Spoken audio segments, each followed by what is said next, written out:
welcome to yet another edition of E-Expressions with the New Indian Express. I have with me one of India's premier microbiologists and vaccine scientists. She was one of a team that led the research that led to the rotavirus vaccine. And we'll see what are the lessons in that we could actually use for the corona vaccine. But we have so many questions to ask her. And I think she's quite used to being at the receiving end of a litany of questions. So hello and welcome, Dr. Kang. Thank you so much for being with us. I know you're very, very busy, but it's a privilege to have you with us. Pleasure to talk to you, Kaveri. So I'll get into it right away, Dr. Kang. You know, it's been over 6 months since the coronavirus hit the globe. What are the things that we have learned from how it functions that can help us going forward?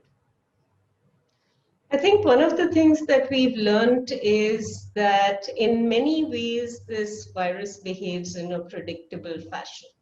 There are a few new things that we have found out about the widespread systemic effects of the virus.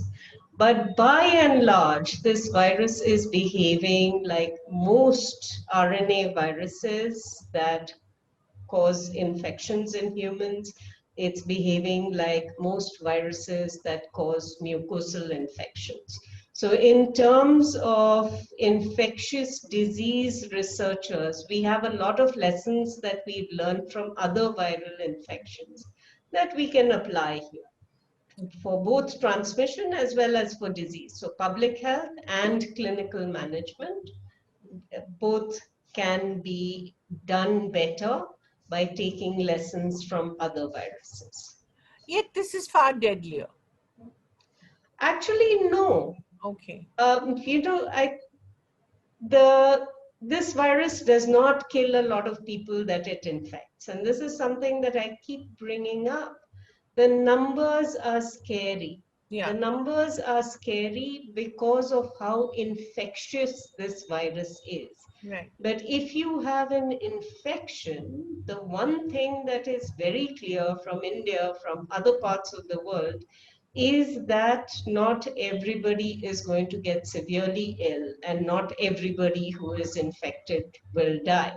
That's right. In fact, it's a lot less deadly than the other coronaviruses that we have seen and dealt with. Right. We had SARS, and SARS had an almost 10% mortality rate. MERS, which is still with us, has an almost 30% mortality rate. Here we are talking about less than 1%. Yeah. So the numbers are scary because of the number of infections being so much larger. Right. But in terms of mortality, it's actually a lot less. The thing that we need to worry about here and why this is dangerous for public health and for people is the unpredictability. How do you know which person, when infected, is going to go into severe disease? We already have some clues about risk factors, age, comorbidities. This we know. But why does a young person do badly when 20 other people around them, the same age, the same situation, have an asymptomatic infection? Right. That's because it's not just the virus, it's also the host. And we don't understand what it is about some hosts that makes them react differently to the virus than others. There are signals, but we don't have a complete understanding of what is going on. Not even a partial understanding, actually. Not even 6 months, over 6 months after we've seen the disease in operation in so many places? So the bulk of disease we understand. Right. A lot of infections are asymptomatic. A lot of people will have very mild symptoms. Almost everybody will recover from the infection. This is a respiratory virus, gets into the lungs, makes breathing difficult. All of this we understand, so that's good. The things that we don't understand is why do some young people develop very severe disease? What kinds of treatments are likely to help? We've already seen that suppression of inflammation in severe disease matters. That's why dexamethasone or any steroid becomes an effective treatment. We've seen that oxygenation matters throughout. In fact, we pick up that people are hypoxic, Right. lacking oxygen at quite a late stage. So, Right. screening for hypoxia is very important. But because the numbers of infections are so high, what we are seeing, the bits that we don't understand, are actually relatively rare events happening in a small percentage of people. But because they are so severe, we'd like to have a better handle on how to manage them. And there is where we don't necessarily have answers as yet. And one of the really scary things, doctor, is the fact that that in a lot of cases in India, people have gone too late to actually get proper treatment because of perhaps lack of access to healthcare, and that worries me, especially in the rural areas. Now that it will, if please correct me if I'm wrong, it will get into the rural areas with a lot of this reverse migration happening. So the virus is already in the rural Yeah. areas, and we're seeing more transmission happening there. But you're absolutely right. In the Indian healthcare system, we have not been able to deliver the kind of emergency care Yes. that we should be able to provide. And in addition, for this particular virus, there has been so much misinformation, so much worry about what happens to individuals, their families, their communities if they are infected, that people are reluctant to be tested. And if they do fall ill, they don't want to come to a hospital. That means that when they actually arrive at a hospital, they are much sicker. We could have dealt better with disease if we had caught them earlier. And I hope going forward, this is what we will communicate to people. If you're not well, you need to come to a facility where you can be managed. The rapid deteriorations that happen need to be managed in hospitals. The other scary thing, doctor, is the fact that it could actually leave you with permanent damage to the heart and lungs, even if you recover. That is of concern, isn't it? For many infectious diseases, this does happen. There are long term sequelae that are usually an autoimmune reaction that follows the viral infection. It can happen with some bacteria, it happens with viruses. For example, you see people with arthritis after an infectious episode with certain kinds of bacteria and certain kinds of viruses. You see Guillain-Barré syndrome, which is a paralysis that can happen with many kinds of viral infections. So this is not unusual that when you have a viral infection, you see the effects lasting for a long time. What I'd be interested in knowing, which I don't know yet, is does this virus actually go and hide somewhere? Hmm. And this happens with many other viruses, cytomegalovirus, for example, many of the herpes viruses infect you the first time, and then they can go into a latent stage where the reactivation might result in disease. We Hmm. don't know whether that happens with this virus or not, and we will find out over time. Right. So let's get to the vaccine, which everyone is so concerned about, and everyone thinks it's like the magic bullet. It may not be, as you have said repeatedly, because even if we do discover it, how will it be disseminated? How will it be, how will it reach out to the maximum number of people? There are a whole lot of questions. Let's begin with the question of when do you think such a vaccine will come about, which I'm sure you've been asked so many times. You yourself were working on it, weren't you, doctor? So, while I was at the Yes. Translational Health Science and Technology Institute, there were scientists there who were working on vaccines, and I had supported them to establish a laboratory that will support the development of vaccines. So that I think both of those are important. not just developing a vaccine, but supporting development of other vaccines. Right. So that is happening in multiple places in the country. But I think if we think about what's going to happen with vaccines, I think we will see results from interim analyses that will come out sometime this year. We've only got 3 months left to Yes. this year, and I'm anticipating that at least 3 or 4 of the vaccines that are in phase 3 trials will give us some interim results. We will know whether those vaccines are going to work or not. If we are lucky and one or more of those vaccines have good results, then it is likely that we will have a vaccine, you know, possible that a few doses might be available this year, but really at the start of 2021. But having the vaccine and having enough of the vaccine, having distribution of the vaccine are all multiple things that need to be done in order to have wider public health use. So I don't think that's going to happen at any kind of reasonable scale until the middle of next year, if not later. Also, Still, as you pointed out, sorry, yeah, that please. vaccines are not going to be the magic Yes. bullets. And there are multiple reasons for that. Yes. In fact, let's go into that because there are two aspects to it. One is, of course, that the vaccine itself, we don't know what the side effects will be. There are a lot of people who are saying, let's be 100% sure and then go ahead.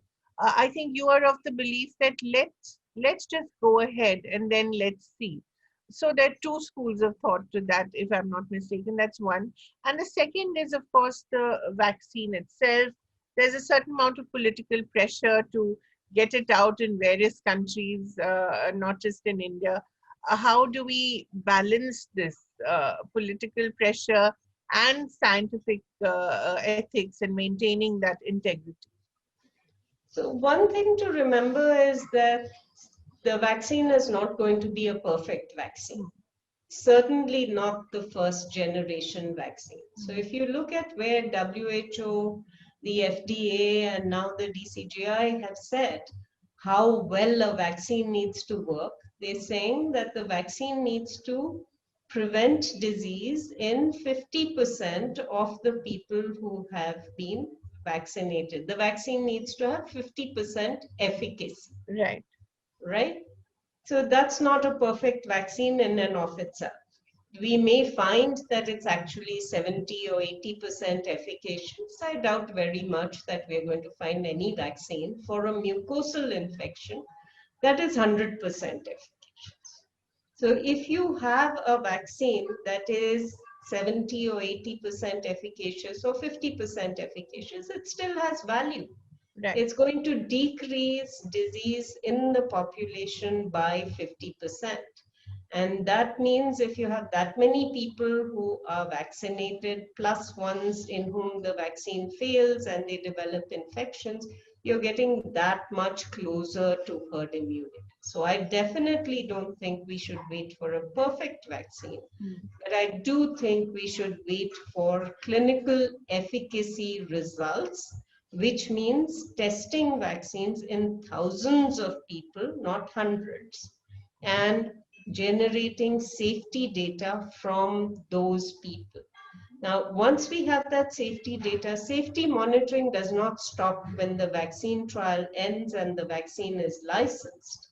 Once the vaccines start to be used in people, we need to continue the safety monitoring. That's called pharmacovigilance okay. or surveillance for adverse events following immunizations, and that's absolutely essential for any new vaccine.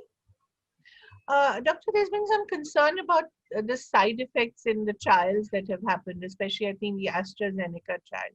I think there's a sense that maybe one of the people who was injected Yeah. with it got paralysis, and that, of course, caused a lot of panic. So, what do you know of some of these things that are happening? So, if one of the things to remember is that people who are in vaccine trials have other things happen to them. Oh, right. You could get hit by a bus, Right. right? That's not a side effect of the Right. vaccine. You could develop a liver infection. Right. You could develop a neurological finding. Right. These things can happen and they may be coincidental Right. and not correlated with the vaccine. Right. So that relationship, the causal relationship between the vaccine and the side effect needs to be proved. Right. That cannot be proved by one person having a certain illness, right? So cause and effect need to be defined. Right. And in this case, it was not shown that the vaccine led to the transverse myelitis. However, what will happen now, exactly the right things happened. The trial was stopped. The Right. DSMB looked at the data. The DSMB said, go ahead, but warn people that they may have neurological side effects, and if they have them, they must report them as quickly as possible so that these can be investigated. That's the way trials work. We don't expect a vaccine to be 100% Right. safe. There are always side effects, even if it's redness, swelling, and fever Yeah. because you got an injection or something more rare. It's entirely possible that there may be neurological effects. We just don't know that this event was related to that vaccine. What are the lessons from the rotavirus vaccine that you developed, Dr. Kang, which we can use in developing this vaccine?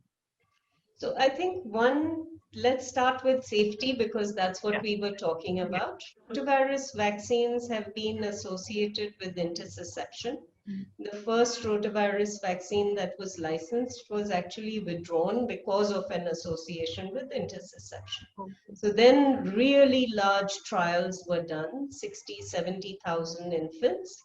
And in them, no association with intussusception was found, and the vaccines came into public health use. Doctor, After sorry to stop you, but what is interception?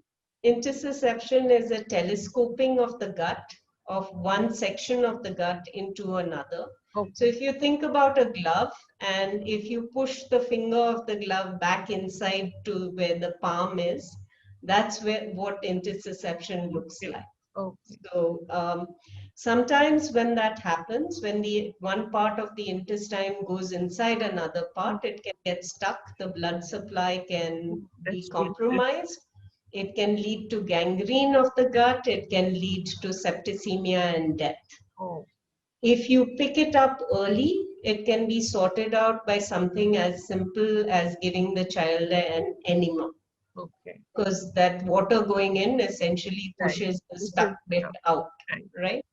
So that can be done. Right. But intussusception is quite common without rotavirus vaccine also, but this association with intussusception was seen in the first week after the first dose of the rotavirus vaccine. So it became possible to make that Right. association between the side effect and the vaccine. Hmm. Now, this was found after the big trials had been done and when the vaccine was in public health use. Oh. First reported from Australia and then from other parts of the world. And it seems pretty clear that every rotavirus vaccine that we have most likely will cause this kind of side effect. Now, Right. the side effect happens in 1 in 20,000 to 1 in 100,000 vaccinated children. There was no way you could pick up an effect like that when you studied it only in 30, 40, 50,000 kids. You needed to immunize hundreds of thousands of children to be able to measure this effect. Now, because intussusception is treatable, the world has gone ahead with rotavirus vaccination, saying, here is a side effect we know about, we know it's handleable. So in the first week of after any dose of rotavirus vaccine, be very careful if your child is crying or has a red stool or has a lump in the abdomen, please bring them into a facility. Right. It's rare, but it happens. So Right. learning that lesson that when you think about risk and benefit, Right. you save many more lives Right. because children don't die of diarrhea than any child dying of intussusception. Right. Right. So, you need to do that risk benefit analysis, and that will be important for SARS-CoV-2 vaccines if we find that any of them has a side effect. Right. The second thing that's important to remember is that vaccines for mucosal infections are never going to be perfect vaccines. What usually happens when you have a vaccine for a mucosal infection is the vaccine works better against more severe disease. Oh. So it won't protect against infection, but it will protect against severe disease. Right. That's been seen in influenza vaccines, it's been seen in rotavirus vaccines. You can still be infected, but you won't develop symptoms. If you do develop symptoms, they will be much less severe than you would otherwise have had. So with SARS-CoV-2 vaccines, I think we are likely to see a similar disease prevention primacy to the results. Right. Doctor, I was just thinking, I was talking to another scientist recently, and it occurred to me that even 30 years after HIV, we still haven't found a vaccine for that, and millions of dollars have been spent on it. So, is there a possibility that we could actually not have a vaccine at all for COVID? It's entirely possible that we may not have a vaccine for COVID, but not for the same reasons as for HIV. Okay. So with SARS-CoV-2, even though, until we have a vaccine, we don't have a vaccine. Yeah. Right? So it's possible that every vaccine trial that we do might fail. But I think what we will find is, given how much this virus resembles other viruses, we will have a successful vaccine. We've tried so many different approaches. I'm pretty optimistic that something is going to work. Hmm. Now, how well it will work, how long protection will last, that we will discover once we have the vaccine. Right. But I think it's very important for people to understand that HIV, we didn't have a vaccine because HIV is a virus that actually infects immune cells. Right. It destroys the immune system, which is not what we are seeing with this virus. It sets up autoimmunity, but it doesn't actively go and infect the cells that make up the adaptive immune system. Right. But one thing it's very important to emphasize to people is how much of a payoff there has been by investing in vaccines for HIV. Right. So many of the technologies that we are using today to develop new vaccines actually came because people were working on HIV Right. vaccines and it was so hard. They tried so many ways of doing it. So, for example, this effort now to stabilize the spike protein of coronavirus, Right. because we think that stabilization is important to make a vaccine, is something that was learned from HIV. Right. Structural virology really matters. Doctor, the other remarkable thing actually about this, the development of the vaccine has been the global collaboration. We've seen an extraordinary amount of global collaboration. How has that been? Because you've been part of so many so many of these, and you're also a member of whose advisory committee on vaccine safety, if I'm not mistaken. So, how is this happening? So the organization, I'm of course very proud to be associated with the WHO in any shape or form. And I chaired the immunization technical advisory group for CRO. Right. But the organization I'm proudest to be associated with is the Coalition for Epidemic Preparedness Innovations that was set up precisely for this. It Right. was established after Ebola, Hmm. and the idea was, can we be prepared for outbreaks of disease? And CEPI was the first organization to fund any programs Right. for vaccine development. CEPI now has 9 programs, and 8 of them are already in clinical development. The Okay. front runners that we see today were, most of them have some association Mm. with CEPI funding Right. the most risky part of vaccine development. And now CEPI is part of COVAX, the facility that is looking at what is the process so that vaccines can be made available to countries whether they have the funding to pay for them or not. One of the foundational principles of CEPI is equitable access, and I have chaired the Equitable Access Committee for CEPI from the beginning. Our goal has been always anything that CEPI invests in must be made available to the world without worrying about whether a particular country can afford to pay for vaccine or not. And the COVAX facility reflects those aspirational goals of CEPI. So, and that's quite remarkable. Is it entirely philanthropic or is it a government initiative as well?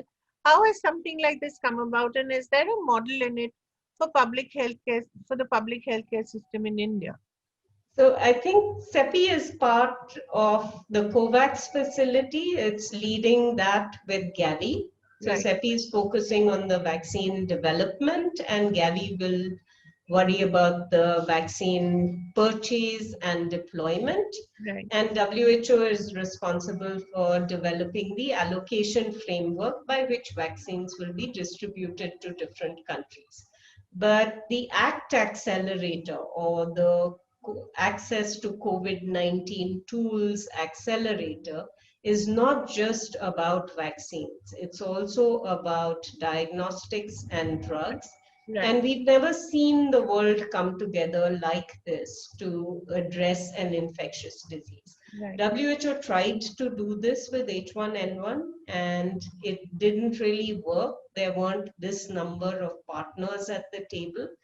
And it's very challenging Hmm. to get people on the same page, but that seems to have happened. It's really a remarkable effort from institutions, individuals, organizations, and countries Right. dealing with all of this. Now, what will happen in terms of the COVAX facility and getting vaccines to people is a model which is quite complicated financially, because you need to be able to tell companies that we are committing to buying vaccines from you. How do you do that without having money available? Yeah. So there are these very innovative structures that have been set up where Gavi uses some of its resources, but richer countries that sign up to the COVAX facility can make a commitment in 2 ways. They say, we will buy vaccine for ourselves, and we can do this by either paying now and committing to this cost, this range of costs, or we will commit to buying later, but we will commit to a slightly higher price range there. So if they pay up front, that money can be used to give to companies as their advance market commitment. Right. In addition to this, countries also have their overseas development budgets that they can contribute to this, so that with that money, vaccines can be bought for poorer countries. Right. So there are multiple mechanisms at play here, but the idea is to maximize the number of doses that can be made available for the world. And the goal is 2 billion doses by the end of 2021. Right. Where is India currently in this race to develop the vaccine? Because we heard first that, oh, we'll have it by mid August. As of course, in America, President Trump says by October we're going to have the vaccine, just in time for his re-election, I presume. But here also, then we heard that no, we'll have it only by 2021. Your committee itself was disbanded, which I think must have been a little heartbreaking. I don't know if you want to talk about it, but how close are we to developing it in India?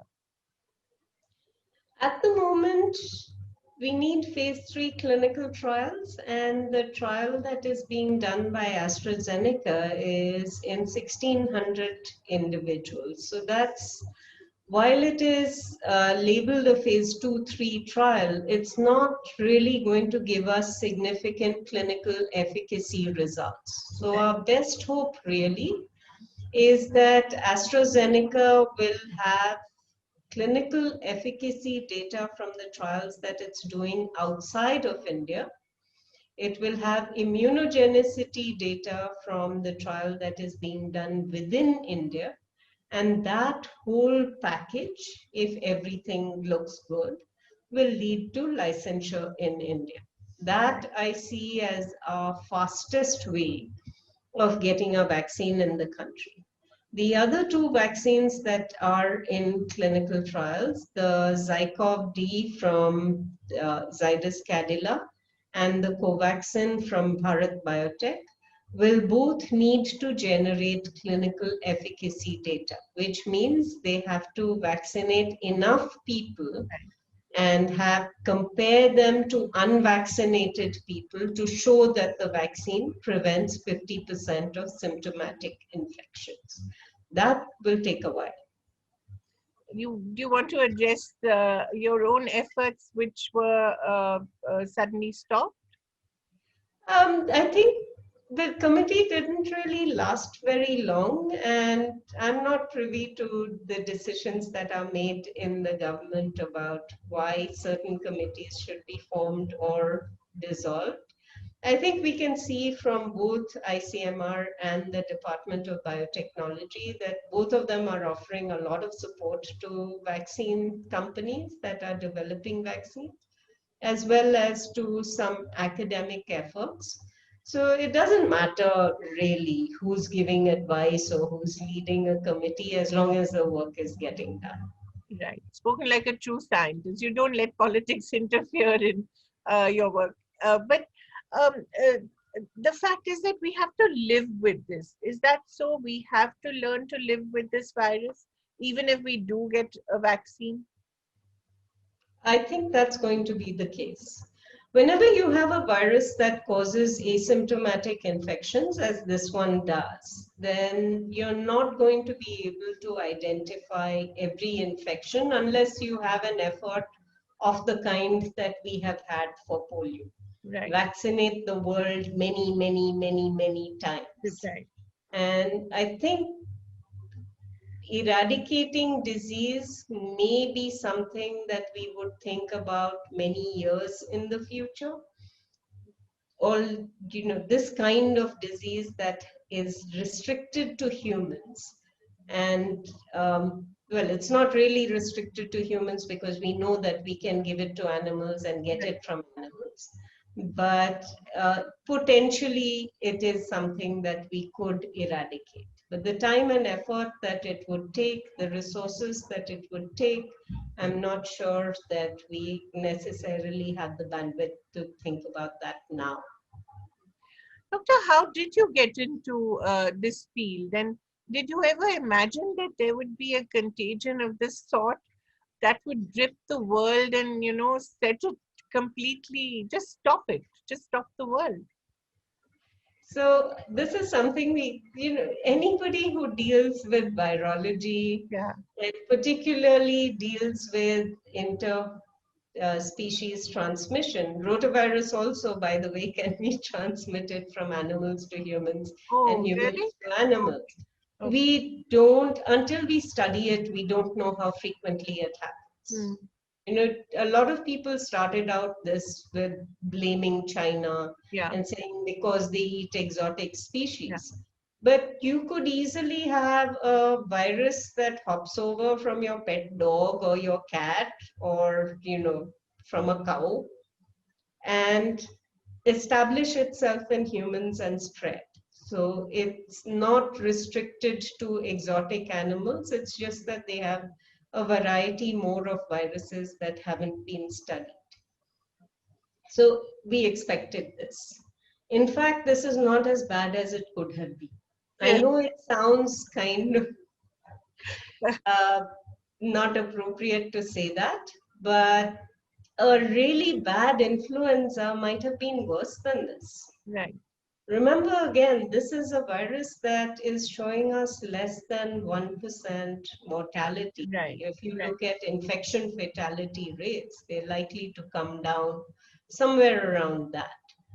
Could have been way, way worse than this. So I don't think we are done yet with outbreaks. Right.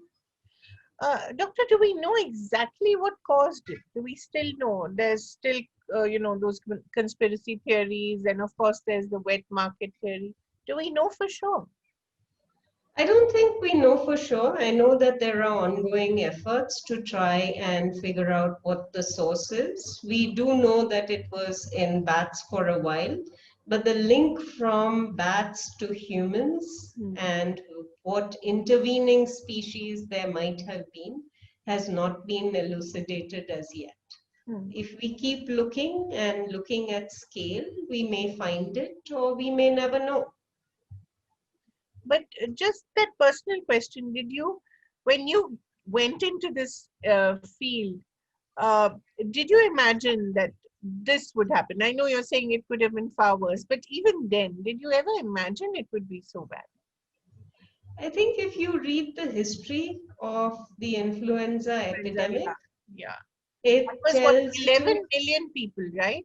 The Spanish flu? yeah. Yeah. So if you read about history and you recognize that for viruses, we don't have treatments. Right. For most bacteria, we do have some antibiotic or the other, but we have very few antivirals. Hmm. So until we get a way of treating infections or preventing infections, we will wind up with not being able to handle many kinds of outbreaks. In fact, one of the most exciting things and what I hope will come out of this epidemic is our ability to very rapidly make antibodies to the virus Hmm. and use those as treatments. So now there is a lot of discussion around, can we make monoclonal antibodies and give them to people early in illness so that they don't progress to severe disease, Which will be in the form of drugs. which is in the form of drugs. These trials are already ongoing. Regeneron and Eli Lilly have trials that are ongoing. There are other companies, small biotechs and large companies, that are looking at making more monoclonal antibodies. So I think for therapy, those would be a good way to go. But the fact that the technology allows you to very rapidly come up with a treatment once you know what the virus is, Right. I think will help us handle future outbreaks much better.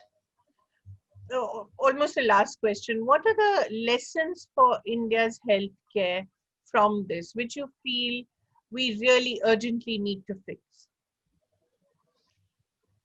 I think we need to fix surveillance and testing. Hmm. Now, we've said this often enough for infectious diseases that it's very important to measure what you have. Right. And without having a good surveillance system, it's impossible to understand what the burden of disease is. It should not be a requirement, as we've seen now, to build a whole new surveillance system every time you have a new disease. Right. There should be an existing system that allows you to measure when disease comes in and track it over time. So that is one aspect of it.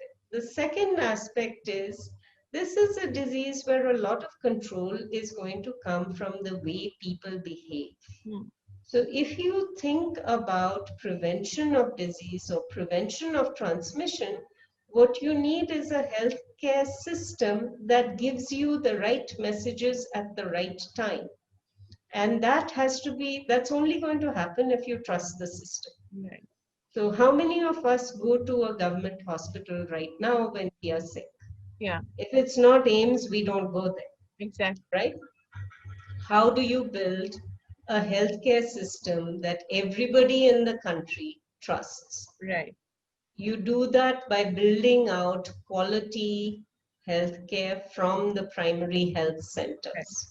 If you have that, You will build a system that the bulk of the population can trust, so that when there is messaging about behavior, about interventions, about access, which, as we discussed, is a key reason why people who come to hospitals seem to die earlier, Right, right? If they are severely ill, they come late.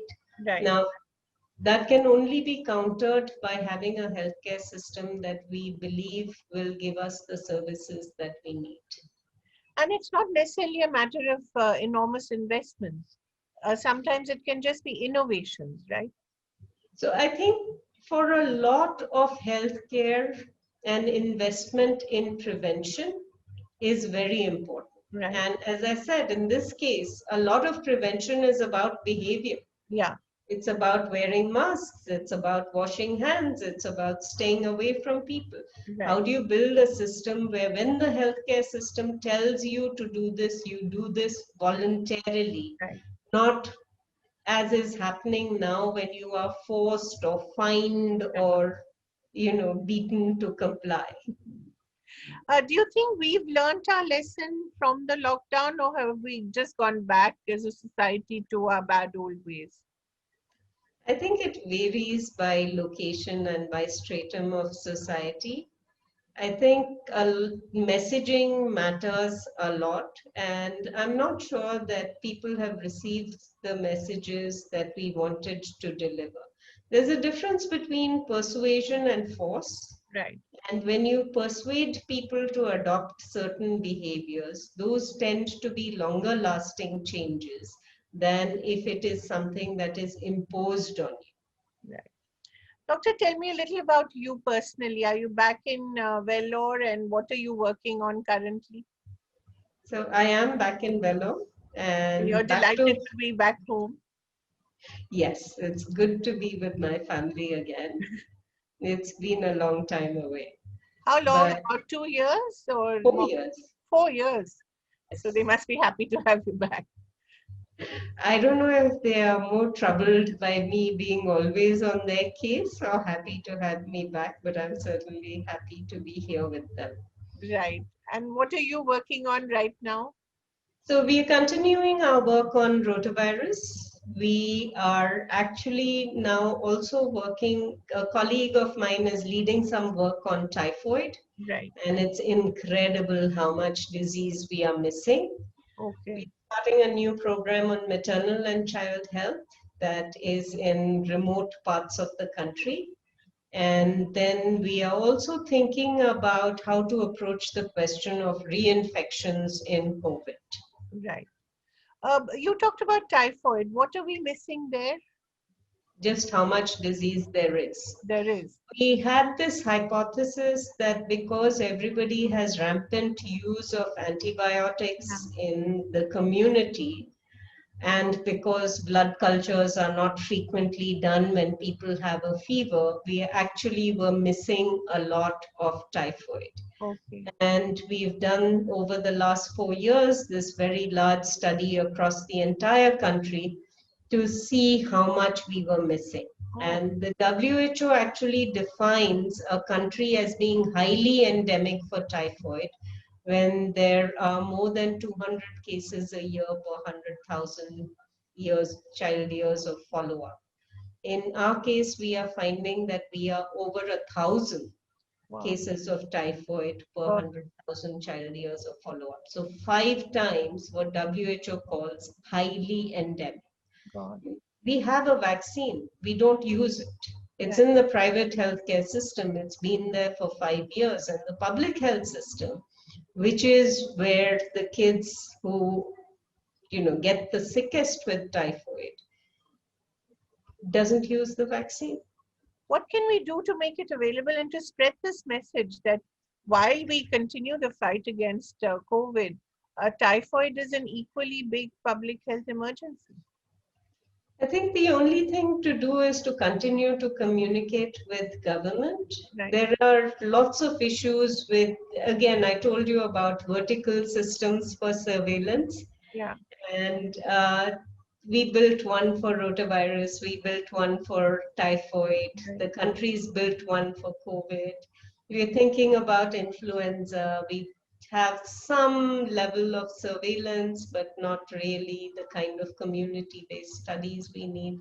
So it would be wonderful to have integrated systems in the country where we could do multiple things and be prepared for the next new thing that comes along. How to make the typhoid vaccine available to people who really, really need it? Those are decisions that need to be made by the National Technical Advisory Group on Immunizations, and I hope that we will be able to make the case.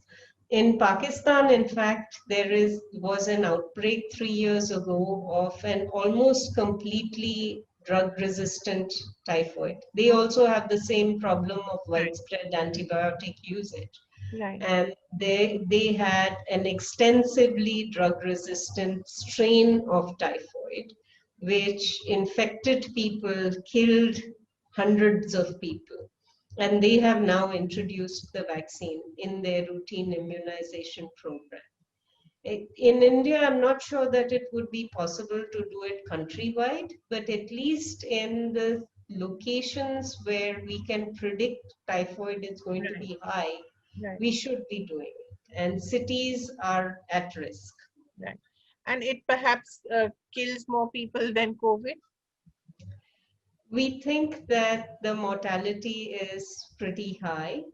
I think COVID this year is likely to be more. Right, It's currently heading to be more than even TB. yeah. But over time, we need to solve a lot of different problems. With scientists such as you who know so much, I feel that you don't want to scare people too much and not, tell people exactly how much you know. But really, thank you so much for spending this time to educate us and to make us understand that this is something that we have to live with. We just have to be smart about the way we go about our lives and to actually practice what we have been told to do. Isn't that right? That's right. Right. Thank you so much, Dr. Kang, for spending time with us. Thank you. My pleasure. Thanks, Kaveri.